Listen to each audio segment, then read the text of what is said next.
உடனே வெட்டணுமா?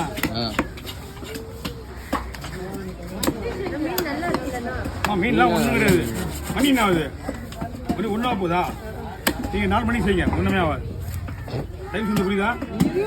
மீன் அந்த அளவுக்கு கேரண்டியாக இருக்குது. மீன் நல்லா இருக்குன்னு அர்த்தம்.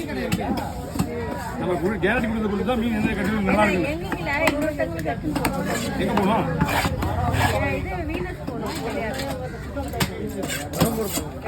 பெரம்பூர் தானே?